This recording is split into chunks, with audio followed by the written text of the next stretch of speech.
So, hello and welcome back yet again. We are back to the 1800s to, I think it's Georgian society. I could be wrong though. You can tell I am not a historical like researcher because yeah, I think it's Georgian society, but I'm not entirely sure.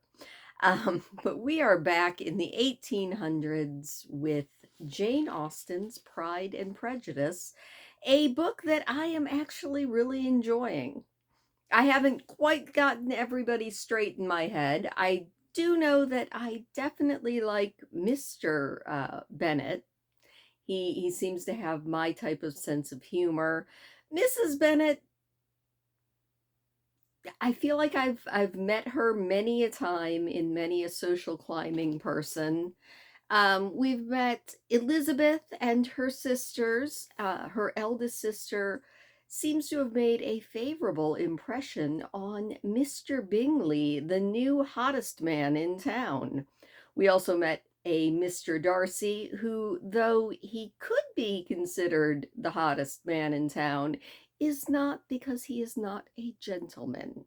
And because he snubbed Elizabeth by saying that she was well enough, but below his notice. I don't really understand all of the layers of society. Growing up decidedly middle class and modern American, this is like peering into a fantasy world almost as fantastical to me as that of elves, dragons, and sorcery.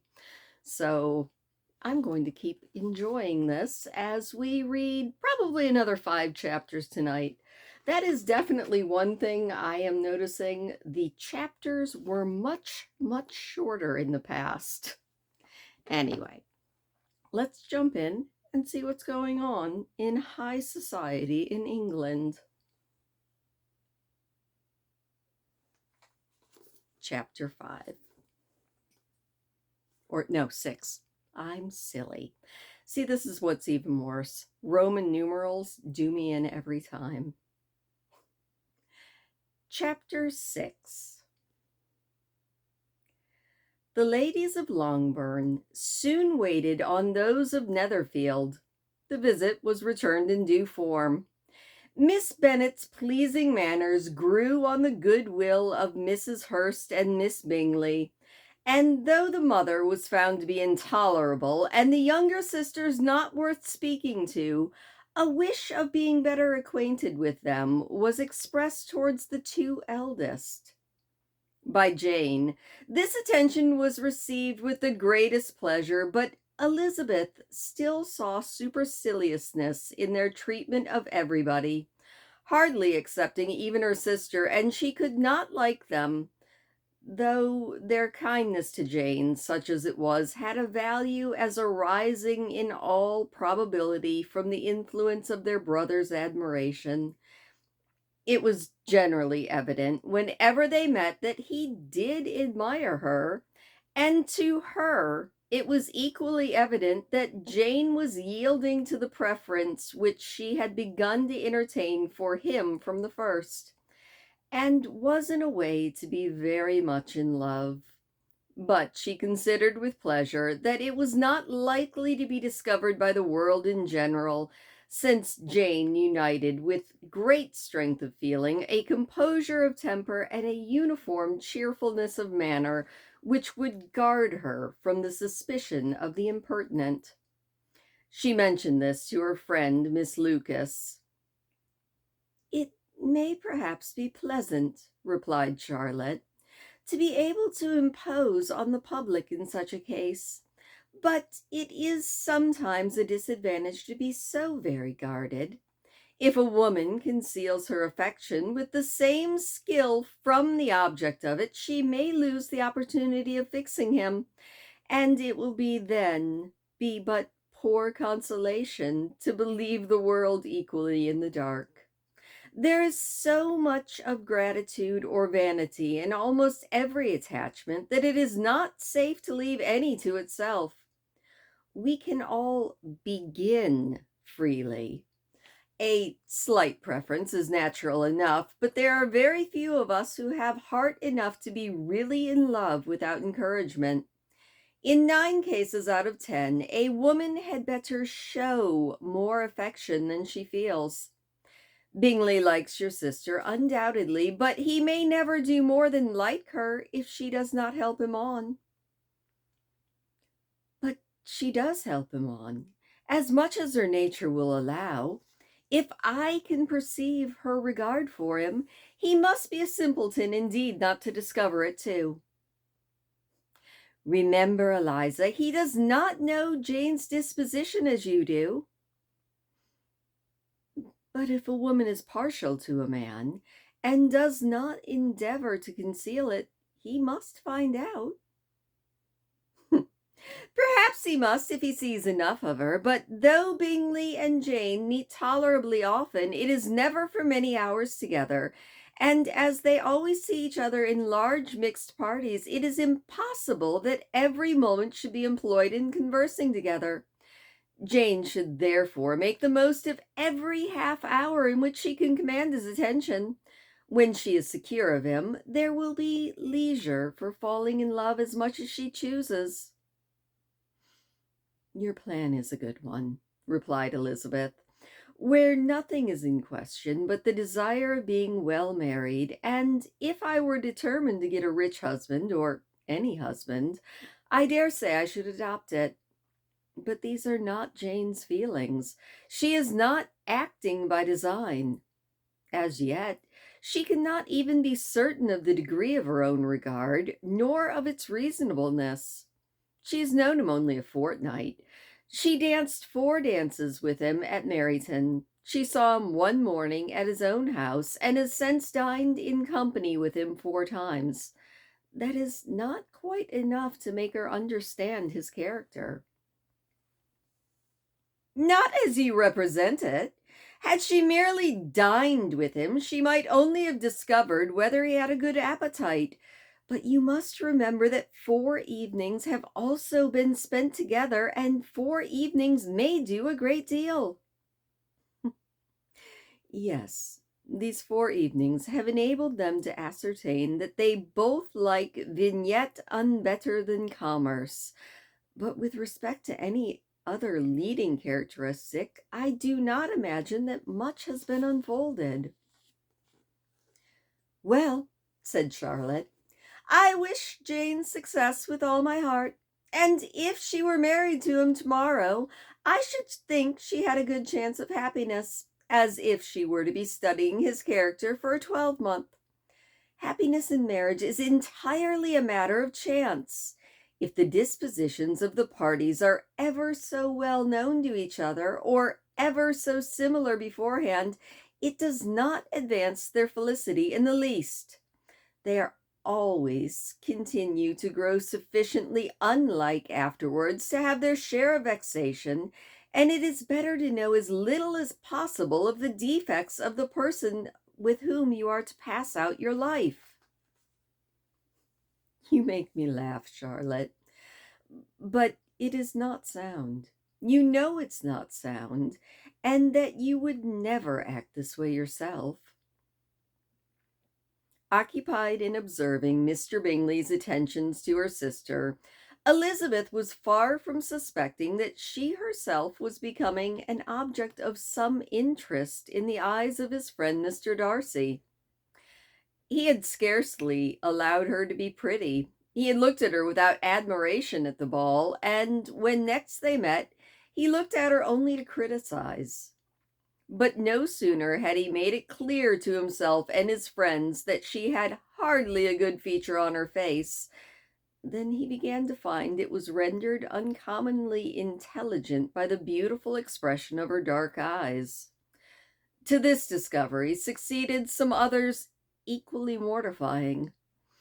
Though he had detected with a critical eye more than one failure of perfect symmetry in her form, he was forced to acknowledge that her figure was in light and pleasing, and in spite of his ascertaining that her manners were not those of the fashionable world, he was caught by their easy playfulness. Of this she was perfectly unaware.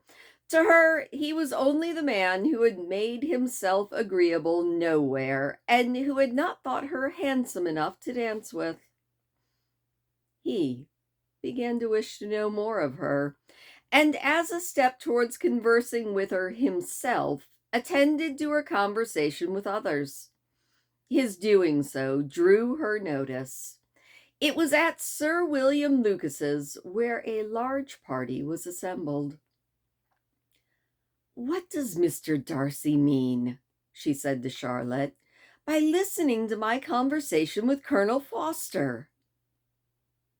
"That is a question which only Mr. Darcy may answer." "If he does it any more, I shall certainly let him know that I see what he's about. He has a very satirical eye, and if I do not begin by being impertinent myself, I shall grow afraid of him."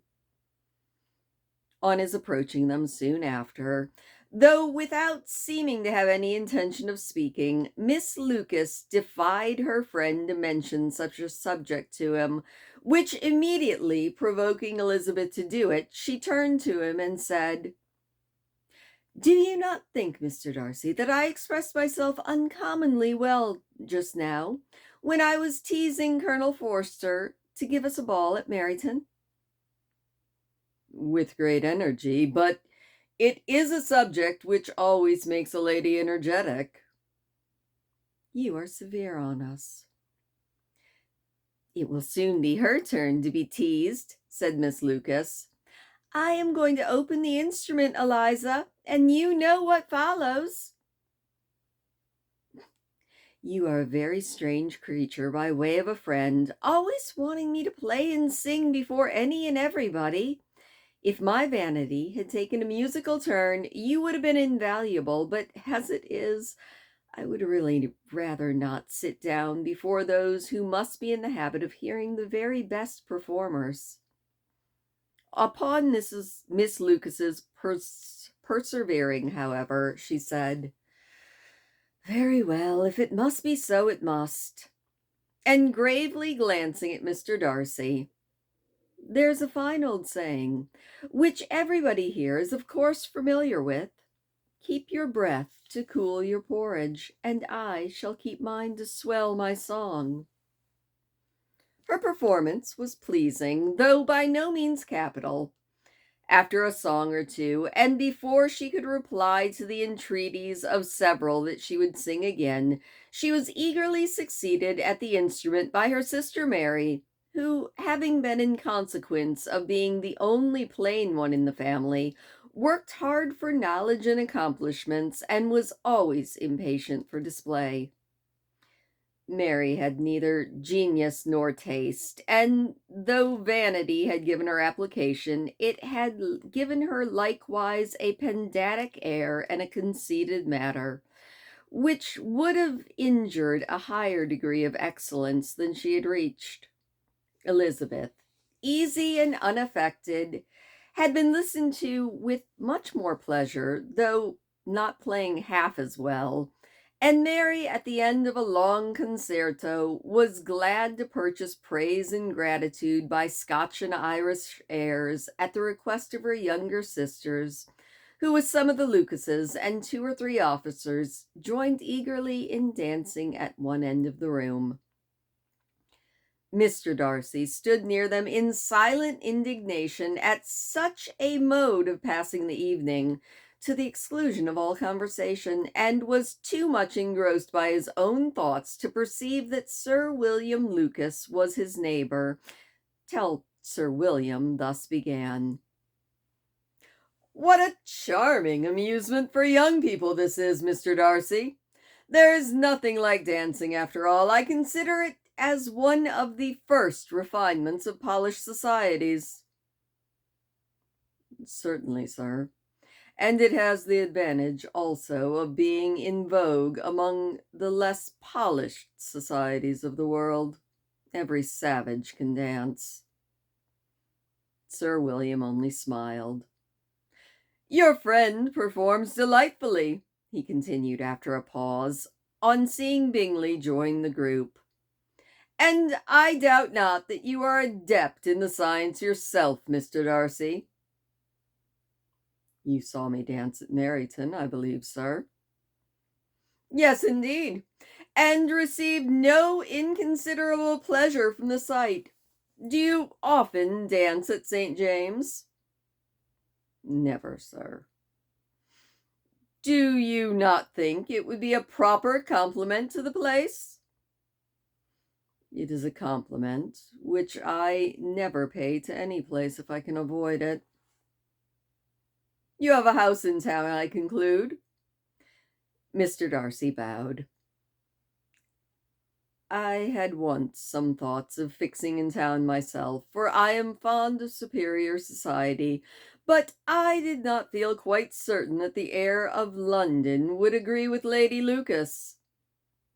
He paused in hopes of an answer, but his companion was not disposed to make any, and Elizabeth, at that instant moving towards them, struck him with the notion of doing a very gallant thing. He called out to her, "My dear Miss Eliza, why are you not dancing? Mr. Darcy, you must allow me to present this young lady to you as a very desirable partner. You cannot refuse to dance, I am sure, when so much beauty is before you." And taking her hand, he would have given it to Mr. Darcy, who, though extremely surprised, was not unwilling to receive it, when she instantly drew back and said with some discomposure to Sir William, "Indeed, sir, I have not the least intention of dancing. I entreat you not to suppose that I move this way in order to beg for a partner." Mr. Darcy, with grave propriety, requested to be allowed the honor of her hand, but in vain. Elizabeth was determined, nor did Sir William at all shake her purpose by his attempt at persuasion. "You excel so much in the dance, Miss Eliza, that it is cruel to deny me the happiness of seeing you. And though this gentleman dislikes the amusement in general, he can have no objection, I am sure, to obliging us for 1/2 hour." "Mr. Darcy is all politeness," said Elizabeth, smiling. "He is indeed, but considering the inducement, my dear Miss Eliza, can we not wonder at his complaisance? For who would object to such a partner?" Elizabeth looked archly and turned away. Her resistance had not injured her with the gentleman, and he was thinking of her with some complacency, when thus accosted by Miss Bingley. "I can guess the subject of your reverie." "I should imagine not." "You are considering how insupportable it would be to pass many evenings in this manner, in such society, and indeed I am quite of your opinion. I was never more annoyed. The insipidity, and yet the noise, the nothingness, and yet the self-importance of all these people. What I would give to hear your strictures on them." "Your conjecture is totally wrong, I assure you. My mind was more agreeably engaged. I have been meditating on the very great pleasure which a pair of fine eyes in the face of a pretty woman can bestow." Miss Bingley immediately fixed her eyes on his face, and desired that he would tell her what lady had the credit of inspiring these reflections. Mr. Darcy replied with great intrepidity, "Miss Elizabeth Bennet." "Miss Elizabeth Bennet," replied Miss Bingley. "I am all astonishment. How long has she been such a favorite? And pray, when am I to wish you joy?" "That is exactly the question which I expected you to ask. A lady's imagination is very rapid. It jumps from admiration to love, and from love to matrimony in a moment. I knew you would be wishing me joy." "Nay, if you are so serious about it, I shall consider the matter as absolutely settled. You will have a charming mother-in-law indeed, And of course she will always be at Pemberley with you." He listened to her with perfect indifference. Well, she chose to entertain herself in this manner, and as his composure convinced her that all was safe, her wit flowed along. And that is the end of chapter 6. Chapter 7. Mr. Bennet's property consisted almost entirely in an estate of 2,000 a year, which unfortunately for his daughters was entailed in default of heirs male on a distant relation, and their mother's fortune, though ample for her situation in life, could but ill supply the deficiency of his. Her father had been an attorney in Meryton and had left her £4,000. She had a sister married to a Mr. Phillips, who had been a clerk to their father and succeeded him in the business, and a brother settled in London in a respectable line of trade. The village of Longbourn was only 1 mile from Meryton, a most convenient distance for the young ladies, who were usually tempted thither 3 or 4 times a week to pay their duty to their aunt and to a milliner's shop just over the way. The two youngest of the family, Catherine and Lydia, were particularly frequent in these attentions. Their minds were more vacant than their sisters', and when nothing better offered, a walk to Meryton was necessary to amuse their morning hours and furnish conversation for the evening. And however bare of news the country in general might be, they always contrived to learn some from their aunt. At present, indeed, they were well supplied with both news and happiness by the recent arrival of a militia regiment to the neighborhood. It was to remain the whole winter, and Meryton was the headquarters. Their visits to Mrs. Phillips were now productive of the most interesting intelligence. Every day added something to their knowledge of the officers' names and connections. Their lodgings were not long a secret, and at length they began to know the officers themselves. Mr. Phillips visited them all, and thus opened to his nieces a source of felicity unknown before. They could talk of nothing but officers, and Mr. Bingley's large fortune, the mention of which gave animation to their mother, was worthless in their eyes when opposed to the regimentals of an ensign. After listening one morning to their effusions on this subject, Mr. Bennet coolly observed, "From all that I can collect by your manner of talking, you must be two of the silliest girls in the country. I have suspected it some time, but I am now convinced."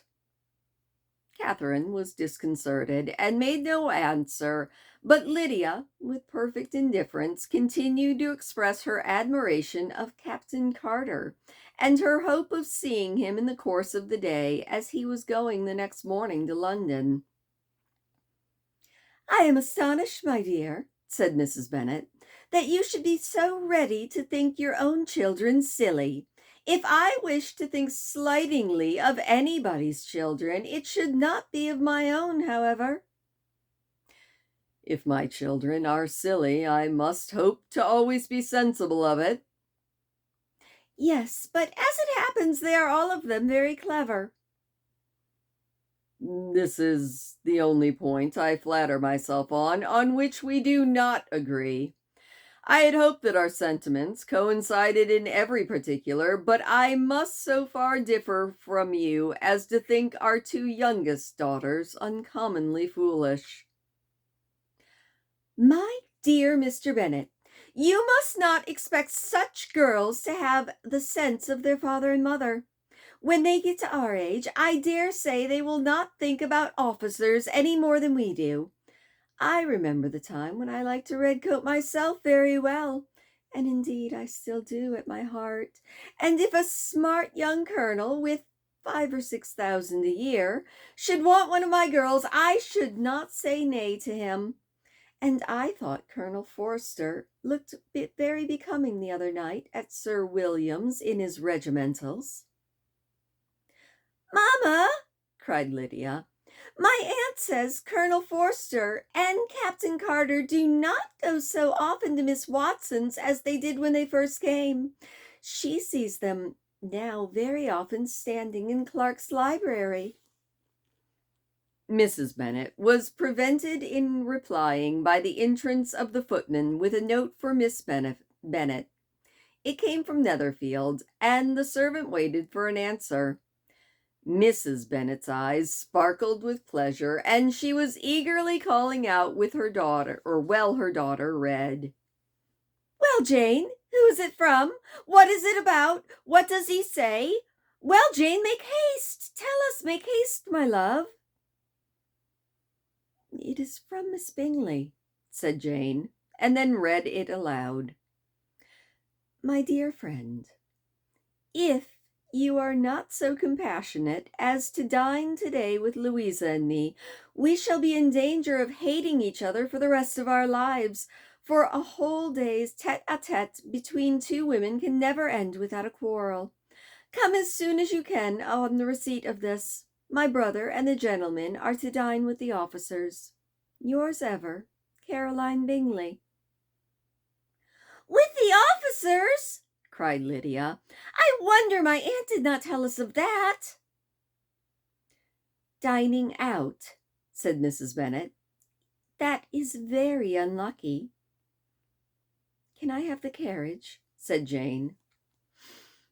"No, my dear, you had best go on horseback, because it seems likely to rain, and then you will have to stay all night." "That would be a good scheme," said Elizabeth, "if you were sure that they would not offer to send her home." "Oh, but the gentlemen will have Mr. Bingley's chaise to go to Meryton, and the Hursts have no horses to theirs." "I had much rather go in the coach." "But, my dear, your father cannot spare the horses, I'm sure. They're wanted on the farm. Mr. Bennet, are they not?" "They are wanted in the farm much oftener than I can get them." "But if you have got them today," said Elizabeth, "my mother's purpose will be answered." She did at last extort from her father an acknowledgment that the horses were engaged. Jane was therefore obliged to go on horseback, and her mother attended her to the door with many cheerful prognostics of a terrible day. Her hopes were answered. Jane had not been gone very long before it rained hard. Her sisters were uneasy for her, but her mother was delighted. The rain continued the whole evening without intermission. Jane certainly could not come back. "This was a lucky idea of mine indeed," said Miss Bennet more than once, as if the credit of making it rain were all her own. Till the next morning, however, she was not aware of all the felicity of her contrivance. Breakfast was scarcely over when a servant from Netherfield brought the following note for Elizabeth. "My dearest Lizzie, I find myself very unwell this morning, which I suppose is to be imputed to my getting wet all the way through yesterday. My kind friends will not hear of my returning home until I am better. They also insist on my seeing Mr. Jones. Therefore, do not be alarmed if you should hear of his having been in to me, and excepting a sore throat and a headache, there is not much the matter with me. Yours." "Well, my dear," said Mr. Bennet, when Elizabeth had read the note aloud, "if your daughter should have a dangerous fit of illness, if she should die, it would be a comfort to know that it was all in pursuit of Mr. Bingley and under your orders." "I am not afraid of her dying. People do not die of little trifling colds. She will be taken good care of. As long as she stays there, it is all very well. I would go and see her if I could have the carriage." Elizabeth, feeling really anxious, was determined to go to her, though the carriage was not to be had, and as she was no horsewoman, walking her only alternative. She declared her resolution. "How can you be so silly," cried her mother, "as to think of such a thing in all this dirt? You will not be fit to be seen when you get there." "I shall be very fit to see Jane, which is all I want." "Is this a hint to me, Lizzie," said her father, "to send for the horses?" "No, indeed. I do not wish to avoid the walk. The distance is nothing. When one has a motive, it's only 3 miles. I shall be back by dinner." "I admire the activity of your benevolence," observed Mary, "but every impulse of feeling should be guided by reason, and in my opinion, exertion should always be in proportion to what is required." "We will go as far as Meryton with you," said Catherine and Lydia. Elizabeth accepted their company, and the 3 young ladies set off together. "If we make haste," said Lydia as they walked, "perhaps we may see something of Captain Carter before he goes." In Meryton they parted.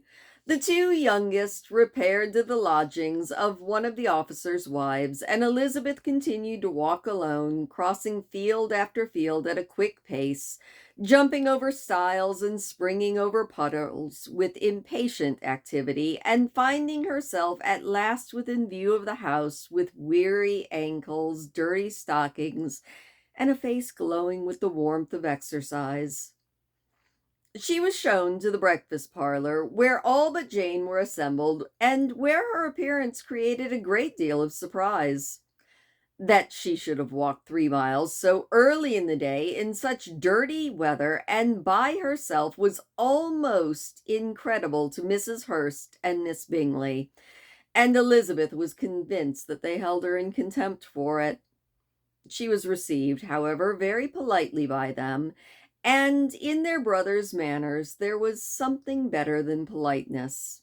There was good humor and kindliness. Mr. Darcy said very little, and Mr. Hurst nothing at all. The former was divided between admiration at the brilliancy which exercise had given her complexion, and doubt as to the occasion justifying her coming so far alone. The latter was thinking only of his breakfast. Her inquiries after her sister were not very favorably answered. Miss Bennet had slept ill, and though up, was very feverish and not well enough to leave her room. Elizabeth was glad to be taken into her immediately, and Jane, who had only been withheld by fear of giving alarm or inconvenience from expressing in her note how much she longed for such a visit, was delighted at her entrance. She was not equal, however, to much conversation, and when Miss Bingley left them together, could attempt little besides expressions of gratitude for the extraordinary kindness she was treated with. Elizabeth silently attended her. When breakfast was over, they were joined by the sisters, and Elizabeth began to like them herself, when she saw how much affection and solicitude they showed for Jane. The apothecary came, and having examined his patient, said, as might be supposed, that she had caught a violent cold, and that they must endeavor to get the better of it. He advised her to return to bed, and promised some draughts. The advice was followed readily, for the feverish symptoms increased, and her head ached acutely. Elizabeth did not quit her room for a moment, nor were the other ladies often absent. The gentlemen being out, they had in fact nothing to do elsewhere. When the clock struck 3, Elizabeth felt that she must go, and very unwillingly said so. Miss Bingley offered her the carriage, and she wanted only a little pressing to accept it, when Jane testified such concern in parting with her that Miss Bingley was obliged to convert the offer of the chaise into an invitation to remain at Netherfield for the present. Elizabeth most thankfully consented, and a servant was dispatched to Longbourn to acquaint the family with her stay and to bring back a supply of clothing. And that is the end of chapter 7. Chapter 8. At 5 o'clock, the two ladies retired to dress, and at 6:30 Elizabeth was summoned to dinner. To the civil inquiries which then poured in, and amongst which she had the pleasure of distinguishing the much superior solicitude of Mr. Bingley's, she could not make a very favorable answer. Jane was by no means better. The sisters, on hearing this, repeated 3 or 4 times how very much they were grieved, how shocking it was to have a bad cold, and how excessively they disliked being ill themselves, and then thought nothing more of the matter. And their indifference towards Jane, when not immediately before them, restored Elizabeth to the enjoyment of all of her original dislike. Their brother, indeed, was the only one of the party whom she could regard with any complacency. His anxiety for Jane was evident, and his attention to herself most pleasing, and they prevented her feeling herself so much the intruder as she believed she was considered by the others. She had very little notice from any but him.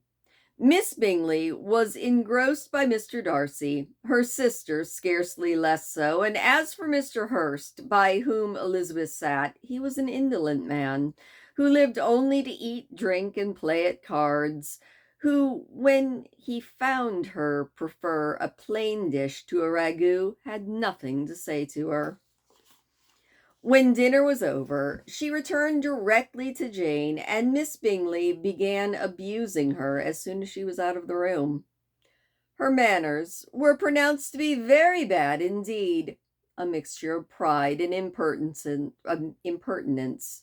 She had no conversation, no style, no taste, no beauty. Mrs. Hurst thought the same, and added, "She has nothing, in short, to recommend her, but being an excellent walker. I shall never forget her appearance this morning. She really looked almost wild." "She did indeed, Louisa. I could hardly keep my countenance. Very nonsensical to come at all. Why must she be scampering about the country because her sister has a cold? Her hair so untidy, so blousy." "Yes, and her petticoat. I hope that you saw her petticoat. 6 inches deep in mud, I am absolutely certain, and the gown had to be let down to hide it, not doing its office." "Your picture may be very exact, Louisa," said Bingley, "but this was all lost on me. I thought Miss Elizabeth Bennet looked remarkably well when she came into the room this morning. Her dirty petticoat quite escaped my notice." "You observed it, Mr. Darcy, I'm sure," said Miss Bingley, "and I am inclined to think that you would not wish to see your sister make such an exhibition." "Certainly not." "To walk 3 miles, or 4 miles, or 5 miles, or whatever it is, above her ankles in dirt, and alone, quite alone. What could she mean by it? It seems to me to show an abominable sort of conceited independence, a most country-town indifference to decorum." "It shows an affection for her sister that is very pleasing," said Bingley. "I am afraid, Mr. Darcy," observed Miss Bingley in a half-whisper, "that this adventure has rather affected your admiration of her fine eyes." "Not at all," he said. "They were brightened by the exercise." A short pause followed this speech, and Mrs. Hurst began again. "I have an excessive regard for Jane Bennet. She is really a very sweet girl, and I wish with all my heart she were well settled, but with such a father and a mother, and such low connections, I'm afraid there's no chance of it." "I think I've heard you say that their uncle is an attorney in Meryton." "Yes, and they have another who lives somewhere near Cheapside." "That is capital," added her sister, and then they both laughed heartily. "If they had uncles enough to fill all Cheapside," cried Bingley, It would not make them one jot less agreeable. But it must very materially lessen their chance of marrying men of any consideration in the world, said Mr. Darcy. To this speech Bingley made no answer, but his sisters gave it their hearty assent, and indulged their mirth for some time at the expense of their dear friend's vulgar relations. With a renewal of tenderness, however, they repaired to her room upon leaving the dining parlor, and sat with her until summoned to coffee. She was still very poorly, and Elizabeth would not quit her at all till late in the evening, when she had the comfort of seeing her asleep, and when it appeared to her rather right than pleasant that she go downstairs herself. On entering the drawing room, she found the whole party at loo, and was immediately invited to join them, but suspecting them to be playing high, she declined, and making her sister the excuse, she said she would amuse herself for the short time that she could stay below with a book. Mr. Hurst looked at her with astonishment. "Do you prefer reading to cards?" he said. "That is rather singular." "Miss Eliza Bennet," said Miss Bingley, "despises cards. She is a great reader and has no pleasure in a thing else." "I deserve neither such praise nor such censure," said Elizabeth. "I am not a great reader, and I have pleasure in many things." "In nursing your sister, I am sure you have pleasure," said Bingley, "and I hope it will soon be increased by seeing her quite well." Elizabeth thanked him from her heart, and then walked towards a table where a few books were laying. He immediately offered to fetch her others. Everything his library afforded. "And I wish that my collection were larger for your benefit and to my own credit, but I am an idle fellow, and though I have not many, I have more than I ever look into." Elizabeth assured him that she could suit herself perfectly with those in the room. "I am astonished," said Miss Bingley, "that my father should have left so small a collection of books. What a delightful library you have at Pemberley, Mr. Darcy." "It ought to be good," said Mr. Darcy. "It has been the work of many generations." "And then you have added so much to it yourself, and you're always buying books." "I cannot comprehend the neglect of a family library in such days as these." "Neglect? I'm sure that you neglect nothing that can add to the beauties of that noble place, Charles. Or noble place. Charles, when you build your house, I wish it be half as delightful as Pemberley." "I wish it may." "But I would really advise you to make your purchase in that neighborhood, and take Pemberley as a kind of model. There is not a finer country in England than Derbyshire." "With all my heart. I will buy Pemberley itself if Darcy will sell it." "I am talking of possibilities, Charles." "Upon my word, Caroline, I should think it more possible to get Pemberley by purchase than imitation." Elizabeth was so much caught by what passed as to leave her very little attention for her book, and soon laying it wholly aside, she drew near the card table and stationed herself between Mr. Bingley and his eldest sister to watch the game. "Is Miss Darcy much grown since the spring?" said Miss Bingley. "Will she be as tall as I am?" "I think she will. She is now about Miss Elizabeth Bennet's height, or rather taller." "Oh, how I long to see her again! I never met with anybody who delighted me as much. Such a countenance, such manners, and so extremely accomplished for her age. Her performance on the pianoforte is exquisite." "It is amazing to me," said Bingley. "How young ladies can have the patience to be so very accomplished as all they are." All young ladies accomplished? My dear Charles, what do you mean?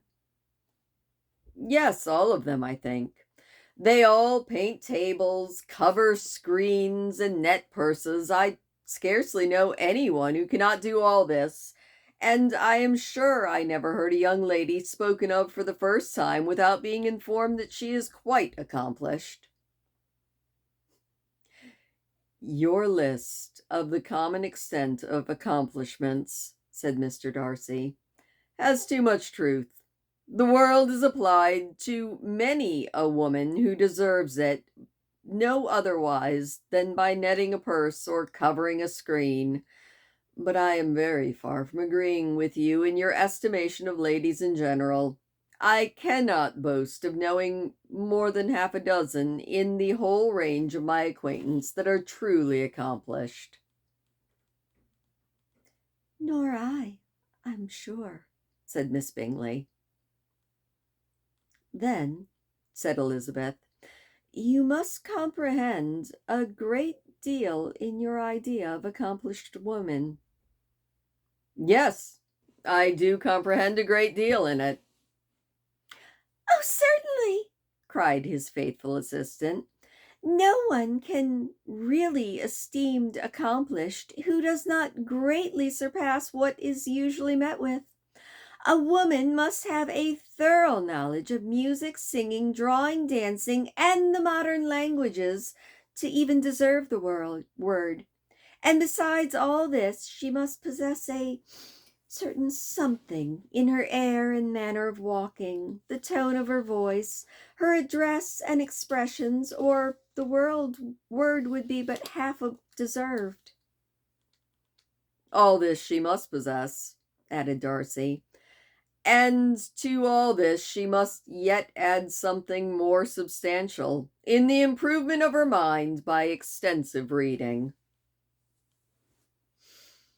"I am no longer surprised at your knowing only 6 accomplished women. I actually wonder now at your knowing any." "Are you so severe upon your own sex as to doubt the possibility of all this?" "I never saw such a woman. I never saw such capricity and taste and application and elegance as you describe all united."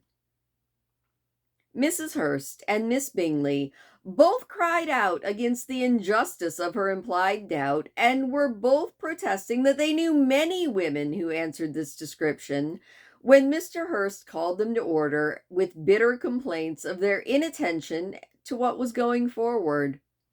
As all conversation was thereby at an end, Elizabeth soon afterwards left the room. "Elizabeth Bennet," said Miss Bingley when the door closed, "is one of those young ladies who seek to recommend themselves to the other sex by undervaluing their own.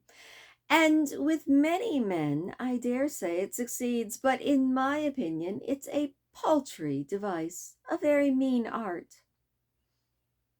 "Undoubtedly," said Darcy, to whom this remark was chiefly addressed. "There is meanness in all the arts which ladies sometimes condescend to employ for captivation. Whatever bears affinity to cunning is despicable." Miss Bingley was not so entirely satisfied with this reply as to continue the subject. Elizabeth joined them again, only to say that her sister was worse, and that she could not leave her. Bingley urged Mr. Jones being sent for immediately, while his sisters, convinced that no country advice could ever be of any service, recommended an express to town for one of the most eminent physicians.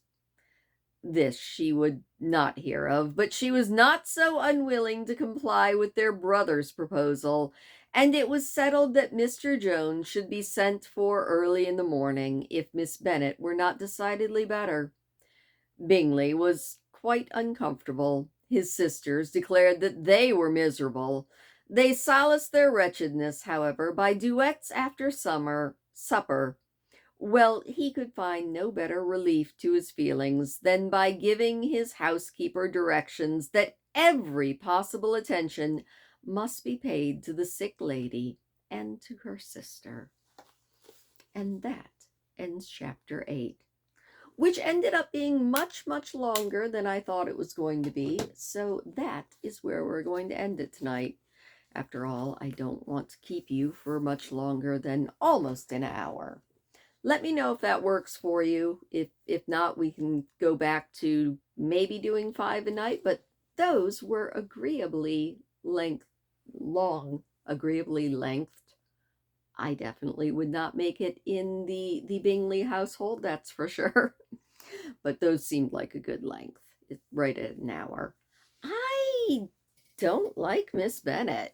Oh, she definitely reminds me of the mean snobby girl in a clique. Definitely. Also, I can't imagine being considered like the scum of the universe for just walking 3 miles. Wow. Yeah. Their society is definitely as foreign to me as any fantasy book I have ever read, but I am really enjoying it. I it just makes me want to find out more. I'm trying to avoid spoilers though. So I will see you again, not tomorrow, but the day after, as we jump back in and see what is going to happen next. Will the young Jane recover? Will Elizabeth smack them all upside the head? Stay tuned and we'll all find out. Unless you've read it before, in which case you know. But thank you so much. Be sure and hit the subscribe button so that you don't miss the next set of chapters, and I will see you next time.